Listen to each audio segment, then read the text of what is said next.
মার্কিন president Donald Trump Israel ও লেবাননের মধ্যে যুদ্ধবিরতি ঘোষণা করলেও তা লঙ্ঘনের অভিযোগ উঠেছে। দক্ষিণ লেবাননে ইসরায়েলি হামলা অব্যাহত রয়েছে বলে জানিয়েছে দেশটির জাতীয় সংবাদ সংস্থা।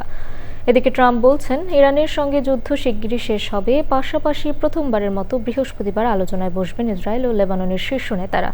তেহরান সমৃদ্ধ ইউরেনিয়াম হস্তান্তরে রাজি হয়েছে। গণমাধ্যমকে এমন কথাও বলেছেন ট্রাম্প। মীর আমিরুল আলমের রিপোর্ট। 200-র বেশি সার্ভিস ও ফিচারে লেনদেনের সব বিকাশ অ্যাপে সম্ভব। ইসরায়েল ও লেবাননের যুদ্ধবিরতি আনুষ্ঠানিকভাবে কার্যকর হওয়ার ঘোষণার 1 ঘণ্টারও কম সময়ের মধ্যে তা লঙ্ঘনের অভিযোগ উঠেছে। লেবাননের জাতীয় সংবাদ সংস্থা এনএনএ জানিয়েছে, যুদ্ধবিরতির পরেও দক্ষিণ লেবাননের খিদাম ও দিব্বিন শহরে গোলাবর্ষণ করে ইসরায়েলি বাহিনী। এর আগে 2 দেশের মধ্যে 10 দিনের যুদ্ধবিরতি ঘোষণা করেন মার্কিন প্রেসিডেন্ট ডোনাল্ড ট্রাম্প।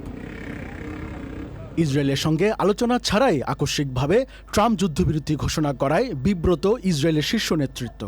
দেশটির সংবাদ মাধ্যম বলছে, ট্রাম্প ইসরায়েলের উপর যুদ্ধবিরতি চাপিয়ে দিচ্ছেন। লাস ভেগাসে এক অনুষ্ঠানে ট্রাম্প বলেন, ইরানের সঙ্গে যুদ্ধ শিগগিরই শেষ হবে। এর আগে হোয়াইট হাউসে সাংবাদিকদের কাছে তিনি দাবি করেন, তেহরান তাদের সমৃদ্ধ ইউরেনিয়াম হস্তান্তর সহ প্রায় সবকিছুতেই রাজি হয়েছে।